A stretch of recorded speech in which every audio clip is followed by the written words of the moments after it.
review family, keep it tight. My name is Jay Morris, the Review Guy, and I'm back again to bring you another video. Welcome back to my series, Albums I Liked. This is my monthly segment in which I talk about my favorite albums from the past month. All of the album reviews in depth are going to be in the description box below, where I analyze them, talk about them, give the goods, the bads, the pros, the cons, the negatives, the positives, and I highly suggest you check them out because I'll never be able to do as much justice to them as I do in those videos. But before we get into it, I just wanted to ask, what are your favorite records from the last month, and what albums are you most excited for in the month of November? Go ahead and let me know in the comment section below. I'd love to hear it. So first up, I of course got to give a shout out to the Coffins album, Beyond the Circular Demise. This wasn't able to get in my last segment of albums I liked, but here it is. This is a very grisly death and doom metal band from Tokyo, Japan that has been kicking ass since the late 1990s, but this was the first time that I had been exposed to them. They're signed to Relapse Records, so if you like some very dense death metal with an old school flair to it, an obvious old school flair to it, but not too nostalgic because it does have those doom metal sections, then check this out. Next up I have Car Bomb with Mordial. Whew, one of my favorite albums of the year, period. This is one of the more creative mathcore records that I've heard in a while. It is so frazzled out, it is so freakish, it's so weird around the edges, but still catchy a lot of times. A lot of very tasteful, technical, mathematical riffs on this record, and the vocals are pretty good too. It also has a very dense mix to it, a very thick mix to it that I do enjoy quite a bit. If you're looking for a good mathcore record, or if you're a fan of bands like Dillinger Escape Plan, or even some really heavy metalcore bands like Converge and Code Orange, check this out. Next up I have Takafumi Matsubara with Strange, Beautiful, and Fast. I really loved this record when I reviewed it, and I still really love this record now. Takafumi Matsubara also has links to Gridlink, the band Gridlink that is currently now on hiatus, and he had a really bad brain injury that paralyzed one of his hands. I forget which hand it was. I believe it was his left hand, and it really stifled all of his progression as a musician. But this is a record that is so good in so many ways. As a grindcore record, it is a really good album, but the fact that this is a meeting of the minds. There are so many artists a part of this project from a variety of extreme metal and grindcore bands. Dylan Walker from Full of Hell, and Champ Morgan from Kill the Client, and so many more vocalists on the vocals on this record, as well as the drum work being done by the drummer of Wormrot and Merzbow and Organ Dealer. I'm not sure if this album would have been as good if it wouldn't have had all these features and people involved, but that's kind of the thing. It was built around all of these different features as this joint project, and as a meeting of the minds, I really do love this record. And when I stumbled upon it, because I always try to keep up with Takafumi, because I really like Gridlink, and Gridlink is obviously associated with Discordance Axis, and those bands are obviously associated with the new band, No One Knows What the Dead Think, which I did review. A lot of grindcore bands all over the place, but let's just say this is a really good project if you like grindcore. And each track has its own unique flavor, considering the fact that they do have different influences and different people on each track, so it makes each one kind of have that influence from the band that the person that was on that track finds themselves in. But yeah, I have too many good things to say about this record. I gave it a 9. I liked it a lot. Next up I have Mortiferum with Disgorged From Psychotic Depths. This is a Profound Lore Records band that is not the most adventurous on the label, but they have an old school death metal and a doom metal sound, kind of like Coffins, but with a really foggy production style to it. That was one of the main reasons that I love this record so much, is just how dense everything feels. It feels like a brick hitting your head. Sometimes it's dizzy and sometimes it's intoxicating. It's easy to just get lulled into the madness. I thought their debut demo, Altar of Decay, was pretty good, but this is their debut full-length, studio-length album, and I really want to keep my eyes on Mortiferum because this is a really kick-ass debut. Next up, Clipping, There Existed an Addiction to Blood. Whoo!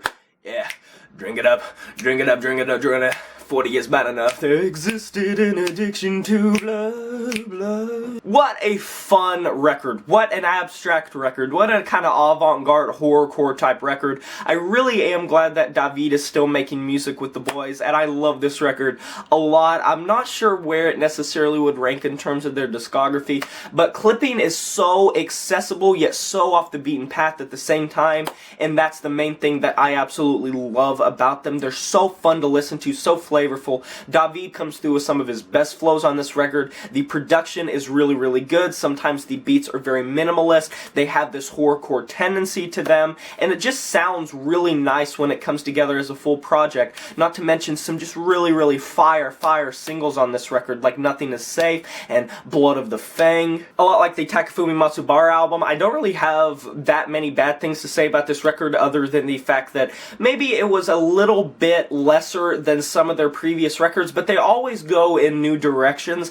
and I have come to accept and really love and admire what they did on this record. I loved it to begin with, but my liking of this record has just increased as I've come to appreciate the style that they're finding themselves in now. So if you want an abstract hip-hop record with some really nice production, really great performances, really, really great beats, but still an accessible sound, and just some fun horror-type lyrics, check it out. Next up, I got Lightning Bolt with Sonic Citadel. The duo, Brian Gibson and Brian Chippendale, really came through on this record. I'll be the first to tell you that Lightning Bolt's past few records haven't really been to my liking that much as some of their original material. However, Sonic Citadel is kind of what you could call a return to form, and it's not even them reinventing the wheel at all. It is returning to form in the clearest sense of the word. They're going back to their basic roots of just heavy noise rock with very, very grooving melodies and some kind of like McDonald's drive-through vocals. Everything feels very chaotic and frenzied. I can't get that first track out of my head.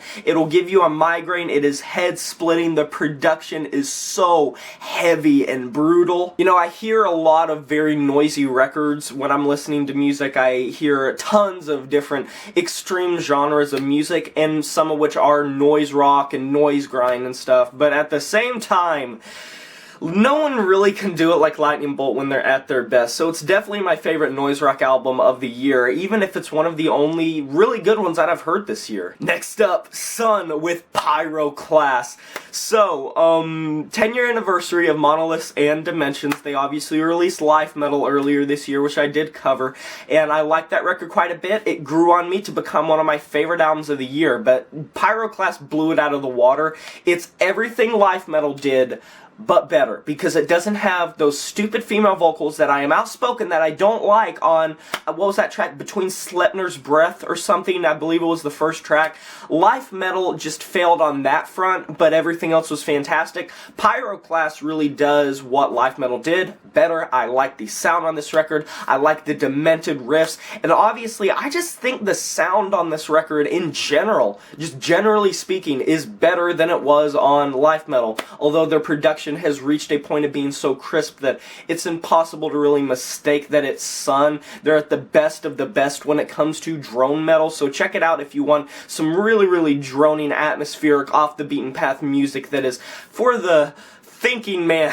And then finally, I got Anamanaguchi with USA, one of the more standout electronic albums that I've heard this year, right up there with that Apparat record. I love this record pretty much from front to back, except for, I believe, 2 tracks on that record. Hope the review came out by the time this comes out. I just love the sound of this record. I really do. I think it is very, very intricately made. I think it's meticulously organized. The production is crisp. Everything is put in such a way that it is so flawlessly executed that I just love. Also, in the review I said Lorem Ipsum is Arctic Anthem is one of my favorite singles of the year, and that is very true. You have so many great tracks on this record, so many tracks I am already going back to a lot, and if you want an electronic album that incorporates different styles you may not usually hear in your diet of electronic music, I'm talking like bit pop and chiptune, some Vocaloid thrown in there, then definitely check this out. So all these reviews are going to be down in the description box below. I highly suggest checking them out. If you stay for the on-screen, I'll link some videos that you might be interested in. Be sure to like this video if you enjoyed it, subscribe to join the review family today, share it, all that good jazz, and smash that notification bell to be notified of my future uploads.